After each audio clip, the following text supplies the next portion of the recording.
হর হর মহাদেব। আজকে ছিল শ্রাবণের শেষ সোমবার, আর এই শেষ সোমবারে বাবার জন্য কিছু স্পেশাল হবে না তা কি কখনো হয়? আমার সকালে স্নান করতে করতে এদিকে এসে দেখি মা আর দিদি মিলে প্রায় সমস্ত কাজ করেই নিয়েছে, কেননা আমার একটু ঘুম থেকে উঠতে দেরি হয়েছে। আর এদিকে স্নান করে এসে এখন ভাবছি রান্না বান্নার কাজ তো দিদি আর মা মিলে করেই নিয়েছে, তাহলে এখন আমি কি করব?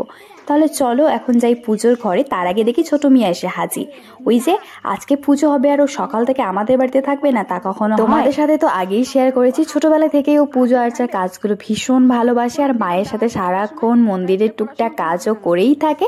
আজকে যেহেতু পুজো আর সকাল সকাল চলে আসে, আর দেখো কি ফাজলামি শুরু করেছে আমার সাথে। মন্দিরে আসার আগে মা বলেছিল ভোলানাথের জন্য একটা বেলপাতার মালা বানাতে, আমি সেটা করে বাবার গলায় দিয়ে এদিকে আমি পুজোর তোড়জোড় করা শুরু করলাম। ওই যে ফুল বেলপাতাগুলো আমি এখানে গুছিয়ে নিচ্ছিলাম, কারণ পুজোর সময় সব একখানে না থাকলে ভাল লাগবে না। আর তখনও যেহেতু বাড়ির ভিতরে কিছু কাজ ছিল, তাই মা একটু পরে এসেছিল মন্দিরে আর এসে এখানে পুজো দিয়ে নিচ্ছিল। গোটা বছর ধরে পুজো করলেও আমরা কিন্তু অধীর আগ্রহে থাকি কবে শ্রাবণের সোমবার আসবে আর আমরা বাবার পুজো করবো। এইদিকে তো অনেক কচিকাচা চলে এসছে। এই যে সবাই কি সুন্দর পাঞ্জাবি পরে এসছে, সবাইকে বেশ সুন্দর লাগছে।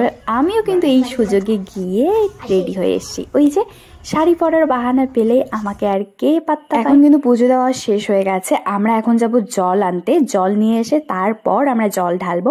তো সবাই মিলে এখানে মজা করে এখন যাচ্ছি আমরা জল আনতে। আর এই বছর একটা নতুন জিনিস দেখলাম, এই যে আমার হাতে যে কলসটা তোমরা দেখতে পাচ্ছ, এটা দেখলাম এবছর মা নতুন নিয়েছে। তো মা বললো আজকে এই কলসটা নিয়েই জল ভরতে যাব। এখানে আমরা সবাই মিলে দাঁড়িয়েছিলাম, কিছু ফটোস তুলেছি যেটা তোমরা থাম্বনেইলে দেখতে পাচ্ছ। তারপর আমরা চলে আসি মন্দিরে। এখন আমরা এক এক করে সবাই মিলে জল ঢালবো। প্রতি বছরের ন্যায় ছোটদের আগে জল ঢালতে দেওয়া হয়েছিল।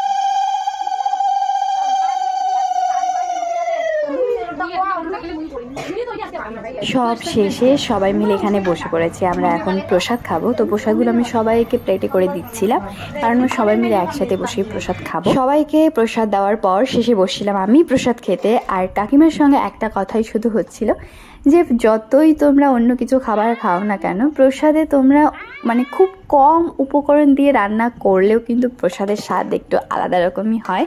মায়ের সঙ্গে এখানে বসে গল্প করছিলাম আর প্রসাদ খাচ্ছিলাম। তো শ্রাবণের শেষ সোমবারটা আমার খুবই ভালো কাটলো। আর তোমরা জল ঢাললে কিনা সেটাও কিন্তু অবশ্যই কমেন্ট করে জানিও। দেখা হচ্ছে খুব তাড়াতাড়ি নেক্সট কোনো ব্লগে। টাটা, ভালো থেকো।